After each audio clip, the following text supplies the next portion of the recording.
Selamat malam para pemirsa di rumah.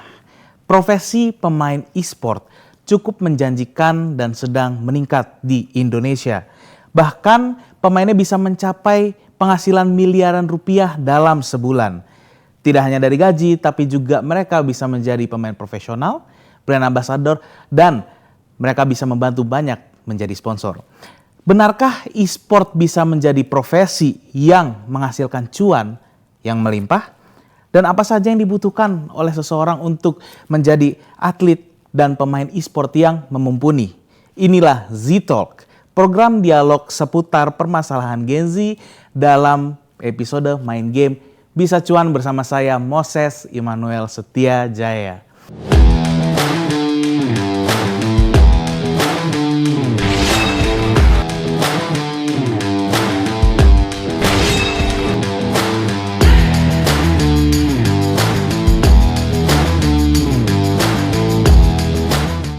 Kembali lagi bersama saya Moses Immanuel Setia Jaya di Z-Talk, Main Game Bisa Cuan.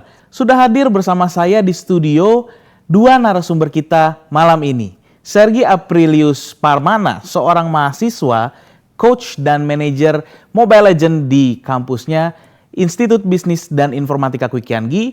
Juga Pak Akbar Maulana atau yang kalian kenal Mas Dosen, seorang kepala program studi teknik informatika dan juga pastinya keyboard enthusiast. Bagaimana kabarnya malam ini Mas Sergi dan Mas Dosen? Alhamdulillah baik-baik. Luar biasa. Saya pengen nanya sebelumnya ya. What makes a game exciting buat Mas Sergi? Jadi kalau misalnya ditanya begitu, game yang benar-benar bisa ngebuat exciting menurut enaknya ngomong gue atau saya? Saya boleh. Saya. Okay. Buat saya itu ya kan kalau saya kan sukanya sama game yang kompetitif, bener-bener kayak Valorant, Mobile Legends, itu bener-bener buat saya itu bener-bener game yang seru buat saya gitu loh, yang bener-bener ada selain main game bisa mikir juga kayak nih kalau abis begini next step-nya mau ngapain? Ada challenge-nya. Ada challenge-nya. Kalau Mas Dosen bagaimana? Apa yang membuat game itu seru buat Mas Dosen? Kalau saya sih chattingnya ya. Chatting, interaksinya sama pemain. Dan biasanya kalau misalkan game itu pasti ada goalsnya ya, achievement apa, title apa yang harus dicapai. Terus misalkan kalau kita mau dapetin senjata sesuatu kan kita harus jalanin kemana dulu, dapetin apa. Nah itulah yang bikin seru. Nah ngomong-ngomong goals dan achievement ya, kita hari ini kan ngomongin tentang game bisa menjadi cuan. Is it possible to membuat sebuah game itu atau ya gaming sendiri ya, dunia gaming sendiri itu goalsnya itu untuk mencari uang? Possible banget sih. Possible banget. Kalau menurut Sergi, kenapa bisa possible banget? Karena kan kalau udah di game kita tuh bisa benar-benar bisa nge-explore. Kayak tadi kalau misalnya kita di game kompetitif, kayak Mobile Legends Valorant itu bisa di lewat pro player, lewat e-sport segala macem. Dan kita pun juga bisa di talent, content creator, brand ambassador segala macem. Dan kita juga bisa kayak cari gamenya tuh dari mungkin jual-jual voucher game segala macam. Jadi emang banyak banget peluang-peluang dari game tuh yang bisa jadiin duit. Peluang nih ya. Nah, sebelum saya nanya ke Mas Dosen, saya mau memaparkan dulu sebelumnya sebuah data. Kita bisa lihat di sini. Menurut popline.id, ada 5 pemain e-sport terkaya di Indonesia per 29 Juli 2024. Di urutan pertama ada Matthew Whitemon Filemon dengan kekayaan 9 miliar rupiah. Rafli Mikoto Faturrahman di nomor kedua dengan kekayaan 8,5 miliar rupiah. Kenny Zephyr Deo dengan kekayaan 6,3 miliar rupiah. Saiful FBZ Ilham dengan kekayaan 5,2 miliar rupiah. Dan di urutan terakhir ada Made Luxi Bagus Prabaswara dengan kekayaan 4,2 miliar rupiah. Dari data tersebut, saya pengen nanya ke Mas Dosen ya. Menurut Mas Dosen, memang semenjanjikan itukah karir di e-sport? Balik lagi, selaku Mas Dosen adalah seorang tenaga pengajar juga ya? Jadi kita kembali dulu. Jadi mungkin saya adalah yang paling tua di antara sini semua. Jadi tahun saya dulu pertama kali ke game online itu biasa saya RF, RO dan lain sebagainya. Nah itu belum ada yang namanya e-sport, itu belum ada. Jadi kita pendapatannya dari mana? Kalau saya dulu itu adalah dari cari misalkan ada bug di sebuah game online. Nah itu nanti kita lampirkan ke mereka, kita email mereka ada bug di sebuah tempat ini, kita bisa langsung nyampe bosnya mungkin kayak gitu itu. Nah itu yang kita email ke mereka dan itu dapat Dapat fee. item Ya, gitu dapat atau fee apa? malahan. Wow. Jadi dulu pembayaran lewat PayPal. Kayak gitu itu. Berarti itu transaksi kalau PayPal transaksinya internasional, berarti? Internasional. Jadi kebetulan saya gamenya itu dulu emang nggak main game Indo ya, tapi gamenya saya regionnya saya, jadi luar negeri kayak gitu itu. Nah, Oke, nah saya juga mau nanya lagi nih ke Sergi ya. Sebagai manajer dari Mobile Legend ya, dan juga aktif di unit kegiatan mahasiswa di kampusnya, seberapa menjanjikan ya atlet e-sport di dalam mencari cuan?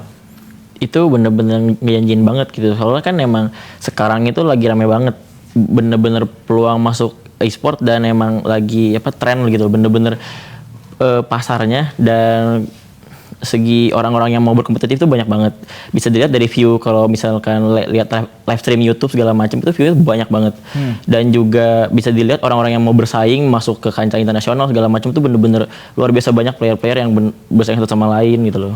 Sergi sendiri ingin menjadi pemain profesional e-sport? Wah mau banget dong. Kayak bohong gak sih kalau nggak mau jadi pro player gitu kan? Kan terkenal gitu. Pendapatan terbesar Sergi di dalam kancah e-sport sendiri berapa banyak? Buat sekarang mungkin baru puluhan juta. Kayak beberapa turnamen kan emang prize poolnya kan nggak begitu ya, kayak paling 5 juta, 10 juta gitu loh. Itu didapatkan dari turnamen kah atau hadiah atau gaji nge-coach, gaji manajer gitu? Buat sekarang sih baru turnamen doang ya, baru ikut-ikut turnamen, jadi player segala macem, dan juara dapet begitu prize poolnya. Kalau tren-tren di dalam pertandingan internasional maupun nasional sekarang masih Mobile Legends kah atau sudah ya dengan ada game baru ya? Ada game baru. Kalau di handphone sendiri jelas yang masih terkenal di Indo itu kan ada Mobile Legends. Cuman kalau dari internasional tuh ada HOK, Honor of King, dan mungkin Wild Rift gitu loh, dari League of Legends. Oke. Baik, menarik banget.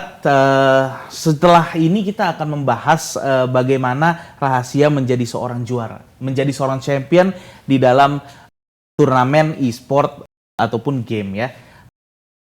Jangan kemana-mana para pemirsa di rumah, tetap bersama kami di Z-Talk, main game bisa cuan.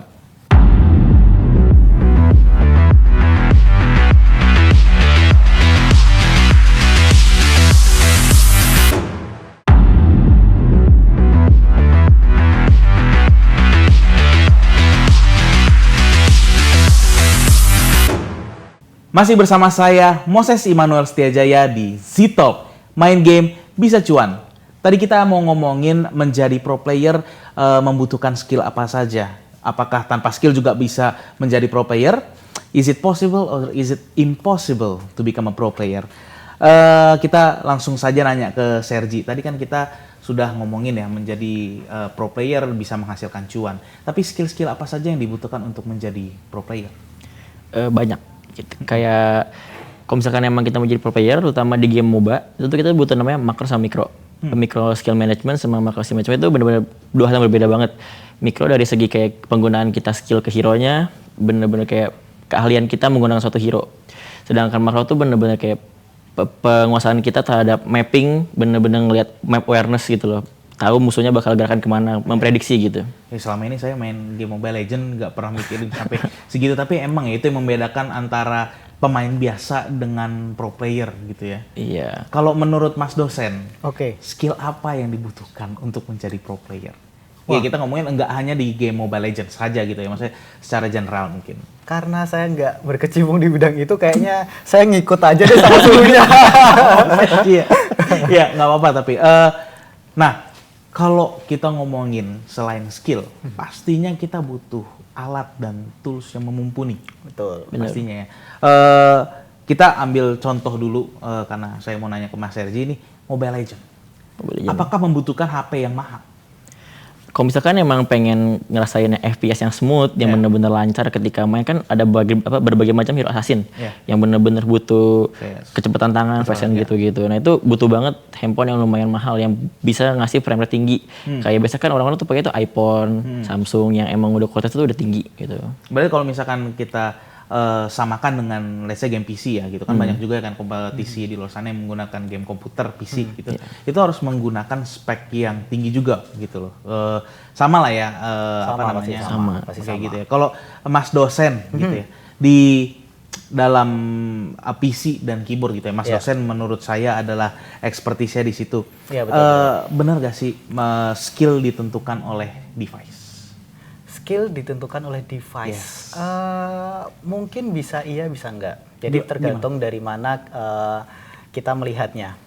Melihat itu maksudnya gimana nih Mas dosen? Contoh misalkan kalau emang skill kita udah bagus, tapi device kita low ya, low VGA-nya nggak ada dan lain sebagainya, pasti patah-patah, FPS-nya rendah, ya kan. Tapi misalkan kalau PC kita high end, tapi kitanya juga nggak bisa main, kan beban juga akhirnya. Iya, saya juga pernah ngelihat tuh ya, banyak banget pemain yang pakai PC low end tuh masih punya skill tuh. Iya, itu gimana? betul. Jadi game itu kan dia ada yang minimum requirement sama high requirement-nya ya. Nah, itu tinggal disesuaikan ituannya aja sih sebenarnya. Oke, kalau ngomongin tentang PC ya, menurut Mas dosen paling penting mouse, keyboard, atau headphone? Paling penting mana? Paling penting mana? Dua sih sebenarnya, nggak bisa. Soalnya kalau mouse itu kan pasti dipakai ya, keyboard juga pasti dipakai. Ini dua kesatuan. Jadi misalkan kalau penting mana ya dua-duanya ini, nggak bisa milih kalau yang ini. Dua-duanya nih keyboard dan mouse. Keyboard dan mouse. Kalau headphone itu masih nanti kan bisa pakai speaker biasa dulu ya kan, apalagi yang kita kompetitif kan bisa pakai 7.1 dan lain sebagainya kan, untuk surround-nya kan bisa pakai speaker kan biasanya. Tapi kalau misalkan di beberapa game gitu ya, di beberapa game kayak contoh kita ngambil game yang lagi marak tuh kayak selain Valorant tuh ada CS ya. Itu kan butuh denger step banget gitu loh. Iya, betul. Nah, kalau misalkan let's say kita ambil comparison atau perbandingan gitu ya, headphone-nya bagus. Tapi keyboard-nya standar, mouse-nya standar, dengan mouse dan keyboard yang bagus dengan headphone yang standar. Kalau saya sih lebih milih headphone-nya standar.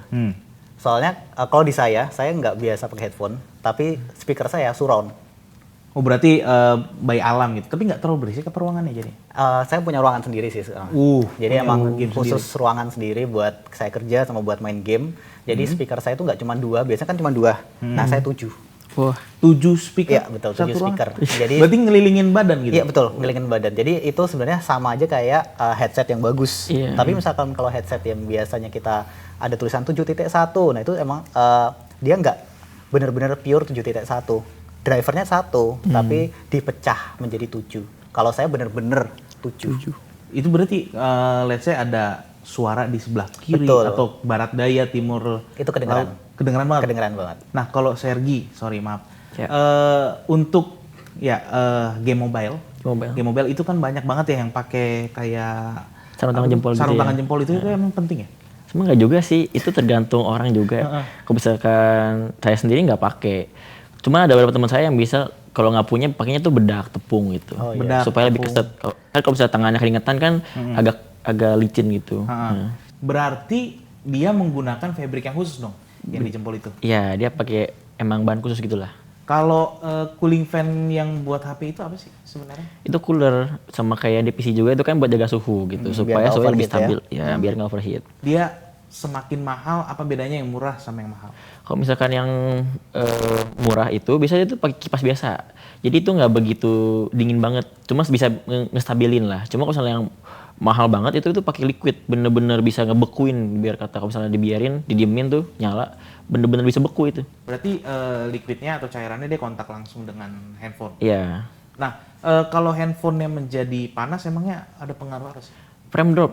Ya, FPS-nya turun. FPS-nya nge-lag. Nge-lag. Nah, kalau di PC sendiri, dia itu sama sistemnya kan menggunakan cooling ya. Semakin mahal coolingnya itu bedanya di mana? Oh, kalau PC lebih luas lagi. lagi. Dia coolingnya tuh ada yang pakai liquid, ada yang pakai kipas biasa, ada macam-macam. Saya pernah lihat tuh ya di salah satu aplikasi media sosial, ada yang dimasukin ke dalam air.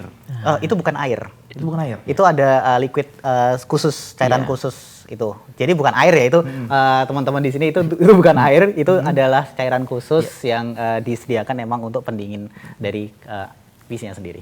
PC-nya sendiri. Nah, untuk monitor yang bikin nge-lag tuh monitor atau si komputernya? VGA-nya sih lebih tepatnya. VGA-nya. Iya, betul. Kalau banyak orang bilang ya di gaming community gitu, semakin bagus monitornya, semakin bagus juga permainannya, itu maksudnya gimana? Mungkin lebih ke arah kita bisa ngelihat lebih luas ya. Kalau misalkan kita pakai contoh 27 inch, dia di 1080p. Ya, itu kan berarti resolusinya kecil ya. 27 itu kan biasanya menggunakan 4K atau 2K. Ya, kalau misalkan kalau 1080 itu kan berarti rempet banget kan.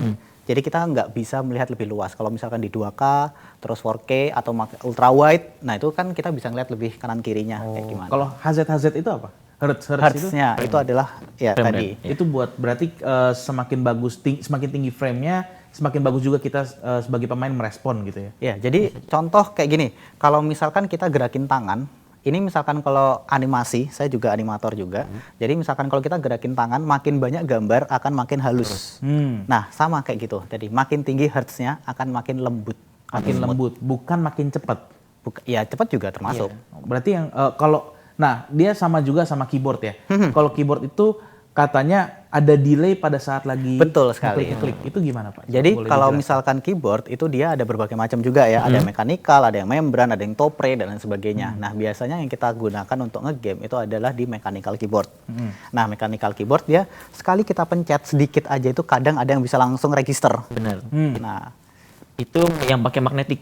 Yang sekarang tuh apa namanya? Yang Hall effect. Hall effect. Rapid trigger. Dia jadi dipencet nggak nyampe 0 sekian detik langsung. Bukan nggak 0, sekian detik sih, tapi kayak kita cuman Bottom out. bottom Bottom out out dikit. kita cuman mencet sedikit aja. Iya. Jadi contoh yang di sini kita pencet gini aja. Nah, itu udah Langsung berhenti gitu loh. keregis. Iya, keregis. Keregis. Oke, Mas dosen, terima kasih banget. Jawabannya menarik banget loh. Oke. Berarti sepenting itu ya keyboard itu dalam menentukan performa Betul, pemain betul, juga. betul. Iya. Kita setelah ini akan mengupas lebih lanjut rahasia di balik pentingnya keyboard dalam turnamen. Namun setelah jeda berikut ini, jangan kemana-mana, tetap bersama saya di Z-Talk. Main game bisa cuan.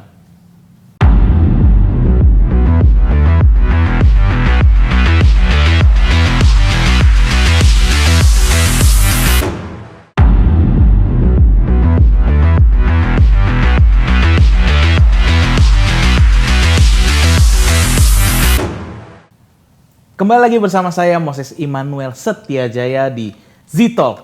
Main game bisa cuan. Sebelum kita bahas lagi lebih lanjut, berikut ada data dari timenews.id yang menunjukkan bahwa keyboard itu sangat penting untuk performa bermain para gamers. Nah, Mas dosen. Oke, gimana menurut tuh? Mas dosen, keyboard spek apa yang cocok dan mendukung untuk performa pemain profesional? Oke, mungkin kalau misalkan untuk dari layout itu sendiri saya saranin sih di 75%. Kenapa? Karena itu dia masih ada FN-nya, F-row-nya. Nah, kan F-row tuh kadang yang Ini F1, F2, F3. boleh diangkat kok, Mas. Nggak dosen. mau. nih. Jadi dari escape sampai F12 dan sebagainya. Nah, itu Oke. namanya F-row. Itu F-row namanya. Itu F-row. Iya, iya. Nah, itu biasanya kan kita gunain kalau main Dota atau apa kan masih ada F-row-nya kan. Nah, kita butuh F-row kayak gitu itu. Tapi misalkan kalau kadang ada yang cuman butuh kirinya doang, ya kan, kanan tuh udah langsung buat mouse. Itu juga ada. Kebetulan saya juga bikin keyboard kayak gitu juga, custom keyboard dan split keyboard lebih tepatnya. Mas dosen bisa bikin keyboard. Bisa. Itu Mas dosen berarti mempunyai jasa dalam membuat keyboard atau Jadi kebetulan itu adalah side side quest? ya, hampir bisa quest ya. Jadi saya itu adalah punya hobi.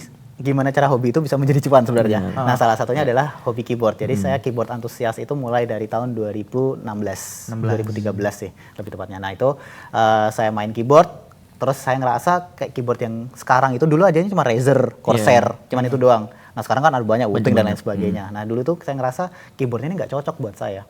Akhirnya pada tahun 2014 itu saya mulai buat keyboard sendiri. Membuat Keyboard sendiri from zero, Oke. from scratch. Jadi saya bikin keyboardnya sendiri. Jadi saya cuma butuh kiri doang kan. Biasanya kadang kita cuma butuh Iya. kiri doang. WASD. Iya WASD dan lain sebagainya. Nah itu kanan udah tinggal mouse doang. Jadi space kita kan gede, Iya. ya kan. Nah itu yang biasa saya butuhkan. Jadi saya bikin yang namanya split keyboard. Split keyboard itu gimana? Jadi kanan sama kiri itu pisah.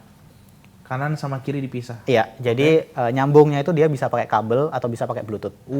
Oke. Kayak gitu itu. Nah, jadi misalkan kalau kita cuma butuh kirinya doang, nah itu tinggal dicopot aja USB kabel yang nyatuin Kabel yang mereka. nyambung ke kanan. Dia pakai jack 3,5. Itu dia colok kayak gitu itu. Nah, copot aja udah jadi keyboard sendiri yang kiri doang. Oke. Kayak gitu itu. Inovatif ya, inovasi baru loh itu. Ya, bisa dibilang kalau di Indo itu nggak terlalu banyak sih. Mm-mm.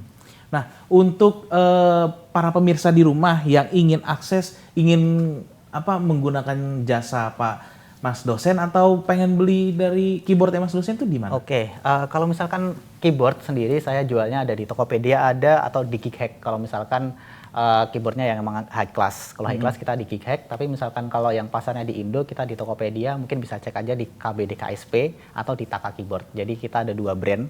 Yang Taka Keyboard ini dia lebih ke arah layout yang biasa standar pada umumnya kayak gitu itu. Kalau misalkan KBD KSP lebih ke arah yang split keyboard.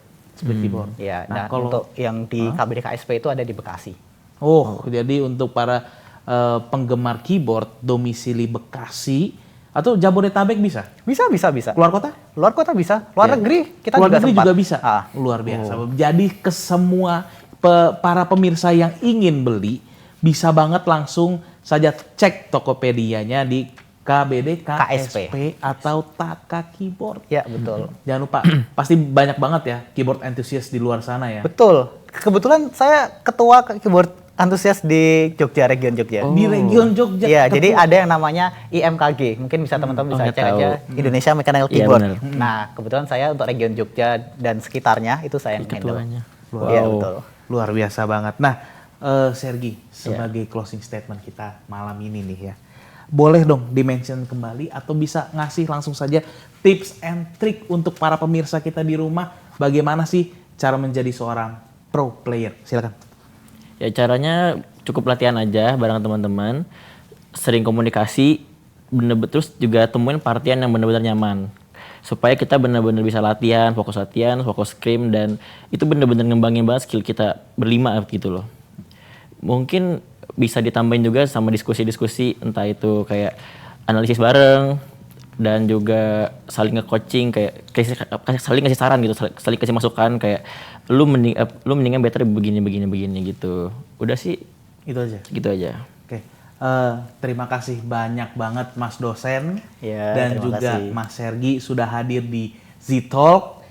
Semoga KBD KSP dan Taka Keyboardnya semakin melejit, Amin. semakin banyak pembelinya. Amin. Sergi juga semoga semakin hebat di dalam dunia e-sport. Amin. Dan good luck ya, katanya mau jadi ketua UKM e-sport Iya. guys.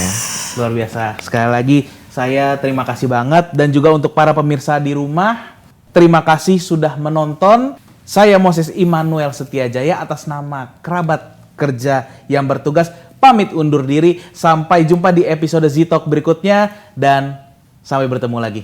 See you next time.